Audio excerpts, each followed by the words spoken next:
शुरुआत उस जगह से होती है जहां से कांतारा फिल्म खत्म हुई थी। सबसे शुरुआत में हमें शिवा का बेटा दिखाया जाता है। शिवा का बेटा उस जगह पर खड़ा होता है जहां से शिवा जो है वो पोला के दिन गायब हो गया था, और फिर यहीं के लोग जो है वो शिवा को उनके पूर्वजों की कहानी सुनाने लगते हैं। तो कहानी जो है वो 300 ईस्वी में पहुंच जाती है, जहां कादम वंश के लोग जो है वो इस जगह पर राज करते हैं, और शिवा के जो पूर्वज हैं वो एक जंगल में रहते हैं और उस जंगल को कांतारा कहते हैं। शिवा के पूर्वज जिस जगह पर रहते हैं वो बहुत ही शक्तिशाली और दैविक शक्तियों से घिरी हुई है। तभी इन्हीं में से बेदी नाम की लड़की को एक पत्थर दिखाई पड़ता है। दरअसल में ये एक पत्थर नहीं होता है, बल्कि ये कांतारा जंगल के दैव होते हैं, और दैव भी बहुत सालों से कांतारा जंगल की रक्षा करते आ रहे हैं। जिसके बाद हमें कादम वंश के बांग्रा राज्य के राजा को दिखाया जाता है, जो कि बहुत ही ज्यादा क्रूर है। राजा सिर्फ अपने आप को और अपने राज्य को ही सब कुछ समझता है, बाकी सभी लोगों को वो काम करने वाले लोग समझता है, जिस वजह से वो लोगों पर अत्याचार करता है। जो चीज राजा को पसंद आती है वो उस चीज को छीन लेता है।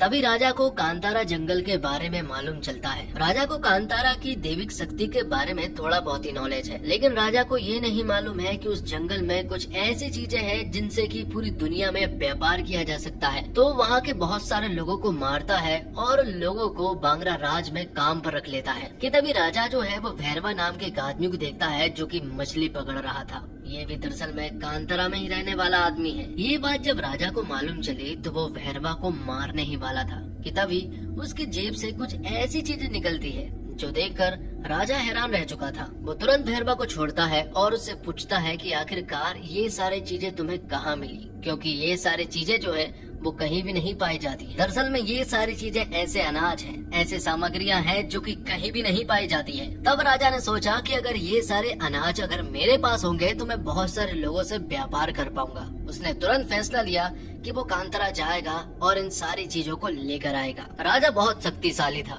और बहुत ही ज्यादा घमंडी भी, इसलिए वो अपने बेटे राजशेखर को भी अपने साथ लेकर गया, जबकि वो बस 5 या 6 साल का रहा होगा। राजा ने सोचा था कि वो तो आराम से जंगल में जाएगा और उन सारी चीजों को लेकर आ जाएगा, लेकिन ये राजा की बहुत बड़ी भूल थी, क्योंकि जब वो उस जगह पर पहुँचे तो अचानक से कुछ दैविक शक्तियाँ जो है वो यहाँ पर उत्पन्न हुई और राजा के सारे सैनिकों को मार डाला। और फिर आखिर में राजा की भी मौत हो जाती है और आखिर में सिर्फ और सिर्फ राजशेखर बच पाता है, जो कि नदी में बहते हुए कारपा समुदाय के लोगों के पास पहुंचता है। कारपा समुदाय के बारे में आपको कुछ बातें बताता हूं दोस्तों। जैसे कि कांतारा के पास दैविक शक्तियां हैं, वैसे ही कारपा समुदाय के पास बहुत सारी काली शक्तियां हैं। इन्होंने कई बार कांतारा के दैव को बस में करने का सोचा, लेकिन हर बार ये लोग नाकामयाब रहते हैं। ये भी जंगल के बीचों बीच खुफिया ठिकाने में रहते हैं और उसी जगह पर रहकर काली विद्याओं का अभ्यास करते हैं। अब आगे हम देखते हैं कि कारपा समुदाय के लोग जो है वो राजशेखर को सही सलामत बांग्रा राज भेज देते हैं। अब क्योंकि कारपा समुदाय के लोगों ने यहाँ राजशेखर की मदद की थी, इसलिए राजशेखर जो है वो लोगों को बहुत मानता है,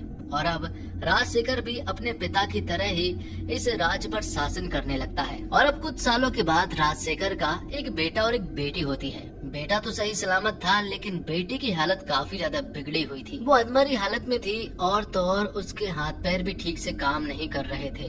तब यहाँ पर बांग्रा राज्य के राजशेखर ने कारपा समुदाय की मदद ली और उन्होंने उस लड़की को पूरी तरह से ठीक कर दिया। तो राजशेखर के एक बेटा और एक बेटी है, जिनके नाम जो है वो कुलशेखर और कनकवती है। तो दूसरी तरफ हम देखते हैं कि कुछ लोग जो है वो एक बच्चे को चुपचाप कुएं में छोड़ जाते हैं। ये बच्चा किसका था नहीं पता, लेकिन इस बच्चे के आसपास एक शेर घूम रहा था। कांतारा के लोगों ने इस बच्चे को एक्सेप्ट किया और इसका नाम जो है वो बैर में रखा। अब इसी तरह से बहुत सारे साल बीत जाते हैं और आगे हम देखते हैं राजशेखर के बेटे कुलशेखर को। राजशेखर चाहता है कि मेरे पिता के रहते हुए वो तो कभी राजगद्दी पर नहीं बैठ पाया, क्योंकि बचपन में ही उसके पिता चल बसे थे, लेकिन राजशेखर चाहता है कि उसका बेटा जो है वो अभी से बांग्रा राज की गद्दी पर बैठे। और यहाँ पर राजशेखर जो है वो कुलशेखर को बांग्रा राज का राजा बना देता है। लेकिन शायद राजा ने ये फैसला बहुत जल्दबाजी में लिया है, क्योंकि कुलशेखर अभी उतना समझदार नहीं हुआ है। वो राज को चला सके इतना होशियार तो वो बिल्कुल भी नहीं है। कुलशेखर जो है वो नशेड़ी दोस्तों के साथ रहता है और वो खुद भी एक बहुत बड़ा नशेड़ी है। उसके राज में कौन सेनापति है, कौन मंत्री, कौन राजा, पता ही नहीं चलता। सबके सब एक दूसरे से बहुत ही उल्टी सीधी बातें करते रहते हैं। अगर राजशेखर उनके दरबार में ना होता तो कुलशेखर तो इस राज को ही ढाबा बना देता। तो राजशेखर जो है वो सभी लोगों को, अपने राज के हर एक इंसान को उसने कांतारा के बारे में बता कर रखा है कि वो एक ऐसी जगह है जहाँ पर किसी का भी जाना ठीक नहीं है, क्योंकि राजशेखर ने अपने पिता को कांतारा में ही मरते हुए देखा था। तब से ही राजशेखर के अंदर कांतारा को लेकर इतना ज्यादा डर है कि उसने आज तक कांतारा की तरफ मुड़कर तक नहीं देखा। और यहाँ उसने कुलशेखर को भी साफ शब्दों में कह दिया था कि वो भी कांतारा कभी न जाए। लेकिन कुलशेखर और उसके दोस्त जो है वो एक नंबर के अड़ियल हैं। वो राजशेखर की बात बिल्कुल भी नहीं मानते हैं। राजशेखर जिस चीज के लिए मना करेगा ये लोग वही चीजें करेंगे। अब क्योंकि कुलशेखर राजा बन चुका था इसलिए उसके दोस्त पार्टी मांग रहे थे, लेकिन पार्टी तो नहीं कर सकते, इसलिए वो शिकार पर चले जाते हैं और उन्होंने चुना कांतारा के जंगल को। जब नशे की हालत में वो अंदर घुसे तो शुरुआत में तो उन्हें कुछ भी नजर नहीं आया था, सारी चीजें नॉर्मल चल रही थी। लेकिन जैसे जैसे अंदर गए यहाँ की चीजें बदलने लगी, कुछ दैविक शक्तियाँ सामने आने लगी और फिर धीरे धीरे कुलशेखर के सारे सैनिक जो है वो मारे जाने लगे। मौका देकर कुलशेखर उसके सारे दोस्त यहाँ से भाग जाते हैं और इसी जगह पर हम सबसे पहले बैरमे को देख पाते हैं जो कि इस फिल्म का हीरो है। और अब हमें पता चलता है कि कुलशेखर के सारे सैनिकों में से एक सैनिक जो है वो पकड़ा जाता है जिसका नाम चिन्ने है। सीधी बात यह है कि अगर जो भी कांतारा पर बुरी नजरें डालेगा तो कांतारा के लोग जो है वो उन्हें बहुत ही बुरी तरह से मार देते हैं। तो कांतारा का मुखिया जो है वो सभी लोगों से कहता है कि इस तरह से अगर लोग हमारे कांतारा में घुसते रहे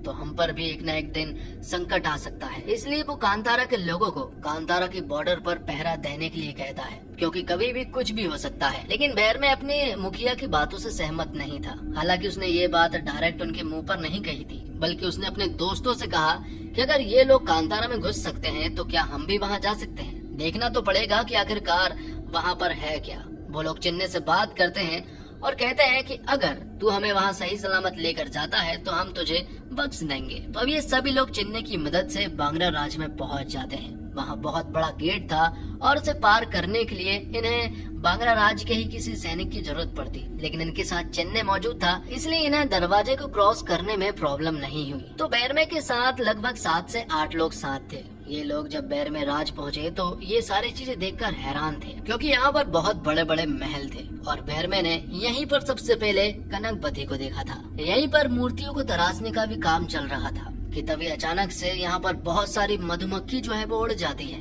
और यहीं पर हमारा हीरो बैरमे जो है वो कनकवती की जान बचाता है। जब बैरमे ने कनकवती की जान बचाई तो कनकवती उससे कहती है कि क्या तुम सैनिक हो। तब यहाँ पर बैरमे कहता है कि क्या सिर्फ सैनिक ने ही तुम्हारे जान बचाने का ठेका लिया है। अब यहाँ से अंदर जाने के बाद बैरमे और उसके साथी देखते हैं कि यहाँ जो सामग्री, जो अनाज बिक रहा है वो दरअसल में कांतारा का है। और इन सारी चीजों को देखकर उन्हें मालूम चला कि इन्हें खरीदने के लिए लोग जो है वो बहुत सारी वस्तुओं को दे रहे हैं, जिनसे वो समझ गए थे कि ये सारी चीजें जो है वो बहुत महंगी है। अब क्योंकि ये सारी चीजें कांतारा की थी इसलिए बैरमे के साथी जो है वो उन्हें अपने पास रखने लगते हैं और अब उनके ऊपर चोरी का आरोप लग चुका था। और तो और राज्य के लोगों को ये बात भी मालूम चल चुकी थी कि दरअसल में बैरमे और उसके साथी जो है वो सैनिक नहीं है, बल्कि वो तो यहाँ पर बहरूपिया के रूप में यहाँ पर आए थे। तब बांग्रा राज्य के सारे सैनिक जो है वो बैरमे और उसके साथी को पकड़ने लगते हैं। लेकिन बैरमे और उसके साथी जो है वो इन सारे सैनिकों का जमकर मुकाबला करते हैं और बहुत हद तक इन्होंने उन सभी को मार भी गिराया था। लेकिन आखिर में होता ये है कि ये सभी लोग जो है वो पकड़े जाते हैं। जब ये बात कुलशेखर को मालूम चली तो कुलशेखर इन्हें काल कोठरी में बंद करके बुरी तरह से पीट रहा था, लेकिन इन्हें कुछ फर्क ही नहीं पड़ रहा था। सिर्फ और सिर्फ मारने वाला इंसान ही थक रहा था। बैरमे और उसके साथी को बिल्कुल भी फर्क नहीं पड़ रहा था। तब यहाँ पर बैरमे बताता है कि वो दरअसल में कांतारा से आए हैं, लेकिन कांतारा के बारे में कुलशेखर को ज्यादा चीजें नहीं मालूम है। कुलशेखर ने तो सिर्फ कांतारा के बारे में सिर्फ बातें सुनी है, वहाँ क्या है उसे कुछ भी नहीं मालूम है। और तो और बैरमे जो है वो कुलशेखर से बिल्कुल भी ठीक ढंग से बात नहीं कर रहा था, जो सारी चीजें देखकर कुलशेखर को आ जाता है गुस्सा।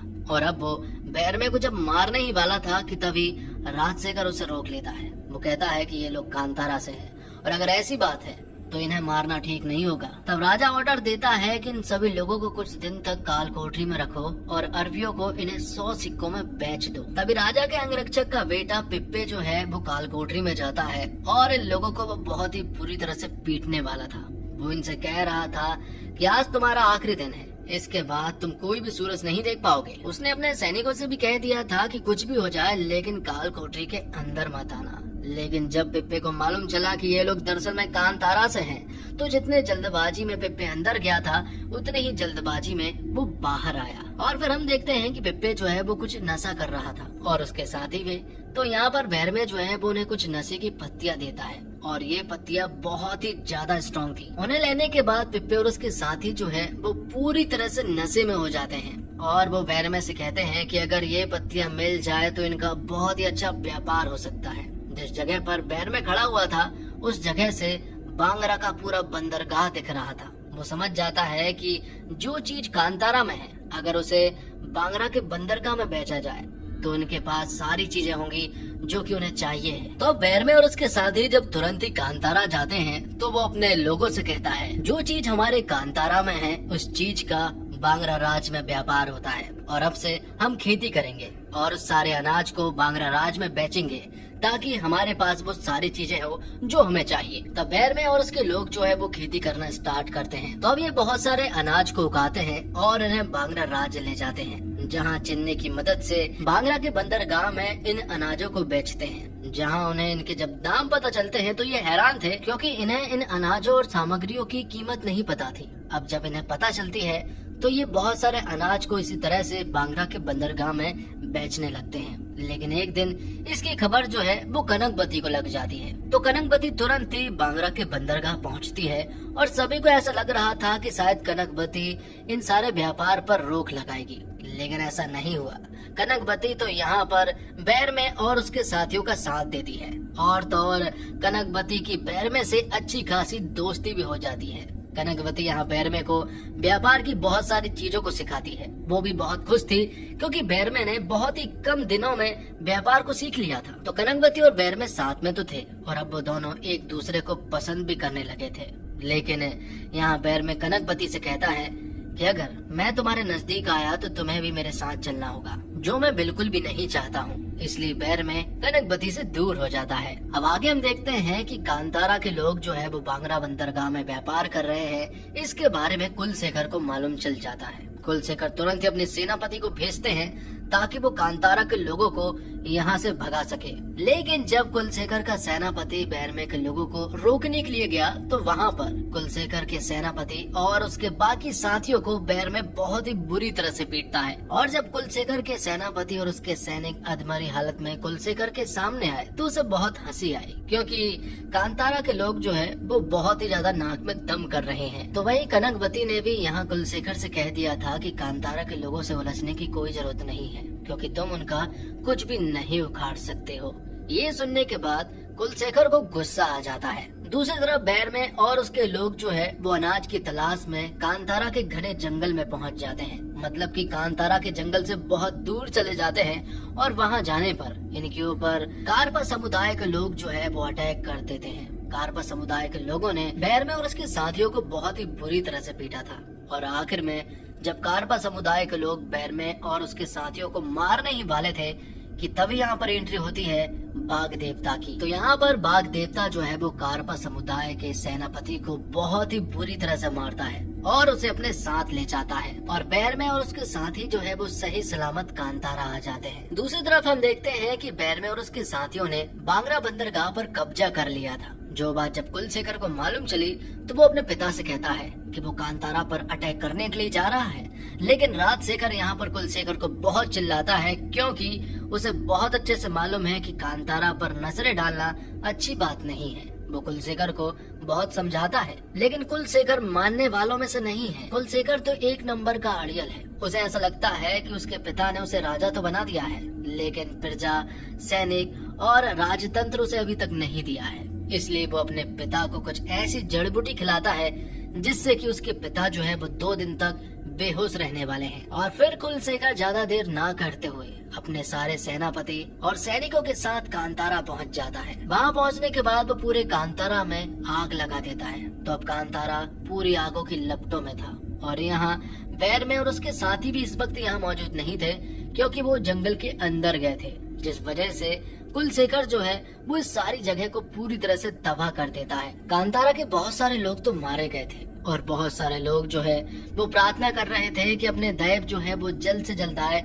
और उन्हें बचा ले। कि तभी यहाँ पर एंट्री होती है हमारे हीरो बैरमे की, जो कि अपनी आंखों के सामने बेदी को मरता हुआ देखता है, जिसे वो अपनी माँ समझता था। यहाँ पर पहुँचने के बाद अचानक से देविक शक्ति उत्पन्न होती है और बैरमे के अंदर दैव आ जाते हैं। बैरमे के अंदर दैव आ जाने के बाद कुलशेखर को ऐसा लग रहा था कि शायद वो नाटक कर रहा है, लेकिन थोड़ी देर के बाद बैरमे जो है वो कुलशेखर के सभी सैनिक को बहुत ही बेरहमी से मारता है। ये देखकर कुलशेखर भी हैरान रह चुका था और फिर आखिर में बैरमे कुलशेखर को भी जान से मार देता है। अब आगे हम देखते हैं कि 2 दिन के बाद राजशेखर को होश आता है। जब उसे मालूम चला कि कुलशेखर को कांतारा के लोगों ने मार दिया तो वो बहुत ही ज्यादा उदास हुआ। जैसे ही उसे होश आया तो वो तुरंत ही अपने बेटे कुलशेखर को अंतिम अग्नि देने जाता है। उसे बहुत ज्यादा अफसोस भी था, क्योंकि वो अपने बेटे को नहीं बचा पाया। उसे अफसोस था कि वो उसे कांतारा जाने से नहीं रोक पाया, क्योंकि राजशेखर को तो हमेशा से कांतारा की दैविक शक्तियों के बारे में मालूम था।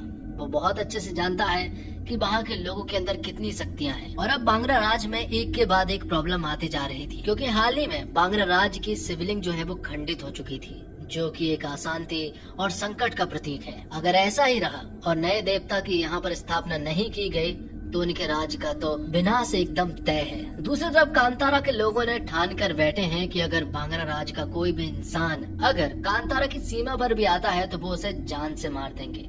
कि थोड़ी ही देर के बाद हम देखते हैं कि यहाँ पर कनकवती जो है वो कांतारा पहुँच जाती है। कनकवती के साथ बहुत सारे सैनिक भी थे और यहाँ पर कांतारा के लोग जो है वो सारे सैनिकों को मार देते हैं। अब सिर्फ कनकवती बची थी। कनकवती यहाँ पर एक प्रस्ताव लेकर आई थी। वो बताती है कि हमारे शिवलिंग जो है वो खंडित हो चुकी है, हमारा विनाश एकदम तय है, इसलिए हम चाहते हैं कि आपके दैव जो है वो हमारी रक्षा करें, हम सबकी रक्षा करें। जो हो गया उसे जाने दो, लेकिन अब सब कुछ सही करने का फैसला लिया जाए। यहाँ पर शुरुआत में तो बैरमे ने साफ मना कर दिया था, लेकिन रात को जब देव आए तो देव ने बताया कि सभी लोग मेरे हैं और सभी लोगों की रक्षा करना भी मेरा अधिकार है, जिस वजह से मुझे वहाँ रहना चाहिए। मैं वहाँ रहकर भी सभी लोगों की रक्षा करूँगा। कांतारा में कभी भी किसी को कुछ नहीं होगा, इसका मैं तुमसे वादा करता हूँ। जिस पर कि बैरमे और कांतारा के लोग मान चुके थे। तो अब कांतारा में जो शिवलिंग है, जो मूर्तियाँ हैं, उन्हें लेकर कांतारा के सभी लोग जो है वो बांग्रा राज पहुँच जाते हैं। वहाँ जाकर वो एक नई मूर्ति की स्थापना करते हैं, नए शिवलिंग की स्थापना करते हैं, जिसमें बहुत सारे लोग आए हुए थे। और ये सीन वाकई बहुत कमाल का था। जिस तरह से मूर्तियों की स्थापना हो रही थी, जिस तरह से लोग यहाँ पर पूजन कर रहे थे, वो देखने लायक था। आखिर में राजशेखर जो है वो सभी को धन्यवाद करता है कि आखिरकार उन्होंने हमारे प्रस्ताव को एक्सेप्ट किया। यहाँ पर राजशेखर जो है वो बैरमे से एक चीज और मांगना चाहता है। वो कहता है कि अगर हमें बांग्रा बंदरगाह मिल जाए तो बहुत अच्छा होगा, जिसके लिए बैरमे मान जाता है। वो बांग्रा बंदरगाह को छोड़ देता है, लेकिन यहाँ पर बैरमे की भी एक मांग थी। वो कहता है कि आपकी जेल में जितने भी हमारे बंदी हैं उन सभी लोगों को छोड़ना होगा, जिसके लिए राजशेखर भी मान जाता है। और सारे बंदी जो हैं, जो कि कांतारा कहते, वो सभी लोग कांतारा वापस आ जाते हैं। ये देखकर बैरमे और सभी लोगों को बहुत खुशी हुई थी। लेकिन कुछ ही समय के बाद कांतारा में अशांति फैलने लगती है, जानवर मरने लगते हैं और तो और यहाँ पर कुछ ऐसी बीमारी भी उत्पन्न हो रही थी जिससे कि बूढ़े और बच्चे जो है वो मर रहे थे। ये देखकर सभी लोग हैरान थे। सभी लोग समझ गए थे कि दैव जो है वो शायद उनसे रूठे हैं या फिर उन्हें किसी ने बस में कर लिया हो। लेकिन ये इतना आसान नहीं था। कि तभी बैरमे को एक सपना आता है और मालूम चलता है कि दैव जो है वो सचमुच ही किसी के बस में है, क्योंकि बैरमे ने जो सपने में देखा ऐसा उसने कभी भी नहीं देखा था। और ये काम दरअसल में कारपा समुदाय का होता है। दरअसल में कारपा समुदाय इसी तरह की काली विद्याओं पर भरोसा करते हैं। वो कई सालों से इस पर अध्ययन कर रहे हैं और यहाँ एक सबसे बड़ा नाम सामने आता है और वो नाम था कनकवती का। दरअसल मैं कनकवती को कारपा समुदाय के लोगों ने ही बचाया था। तब कनकवती कारपा समुदाय पर ही सबसे ज्यादा भरोसा करती है, उन्हीं को अपना पूर्वज मानती है और कनकवती की सारी बातें जो है वो राजशेखर भी बहुत अच्छे से मानते हैं। जब तक दैव जो है वो कांतारा में थे तब तक वो वहाँ सेफ थे, लेकिन यहाँ पर पहुँचने के बाद कारपा समुदाय के लोगों ने कनकवती और राजशेखर के साथ मिलकर दैव को बस में कर लिया है। ये एक बहुत बड़ी प्लानिंग थी जो कि कनकवती, राजशेखर और कारपा समुदाय के लोग बहुत सालों से करते आ रहे थे। अब जब दैव बस में आ चुके हैं तो यहाँ पर ये लोग एक ऐसी काली शक्ति को उत्पन्न कर रहे हैं जो कि बहुत ही ज्यादा शक्तिशाली होगी और कांतारा के सभी लोगों को वो मार डालेगी। तो अब ये सारी चीजें जो है वो बैरमे को मालूम चल चुकी थी। बैरमे यहाँ कांतारा के हर एक इंसान को इकट्ठा करता है और उन लोगों से कहता है कि हमारे दैव जो है वो खतरे में है और अगर वो खतरे में है तो समझ लो हमारा कोई अस्तित्व नहीं है। इसी वजह से हर एक इंसान आज हथियार उठाएगा और बांग्रा राज्य से लड़ेगा और अपने दैव को वापस लाना होगा। तो कांतारा का हर एक शख्स जो है वो बांग्रा राज्य की सीमा पर पहुंच जाता है। पहले से ही वहाँ बांग्रा राज्य के बहुत सारे सैनिक मौजूद थे, लेकिन कांतारा के बहुत सारे लोग इनसे सामना करते हैं। यहाँ पर बैरमे अकेला ही बांग्रा राज्य के बहुत सारे लोगों को अकेला ही मार डालता है। वो उन सभी लोगों के ऊपर बहुत ज्यादा भारी पड़ रहा था। दूसरी तरफ हम देखते हैं कि कारपा समुदाय की काली शक्तियाँ जो है वो उत्पन्न हो रही है, लेकिन इसके लिए थोड़ा टाइम लगेगा और उन्हें शाम तक का वक्त दिया जाता है कि किसी भी तरह बस कांतारा के लोगों को शाम तक के लिए उलझा कर रख लो। जिसके बाद काली विद्या एक बार उत्पन्न हो गई, उसके बाद तो राजशेखर बहुत ज्यादा शक्तिशाली हो जाएगा। तो शाम होने के बाद अब काली शक्तियाँ जो है वो उत्पन्न हो जाती है। कारपा समुदाय, राजशेखर और कनकवती यहाँ मिलकर बैरमे का सामना करते हैं। बैरमे अब उनके सामने कुछ भी नहीं था। बैरमे को वो लोग बहुत ही बुरी तरह से मार पीट रहे थे कि तभी यहाँ पर भैरवा आता है।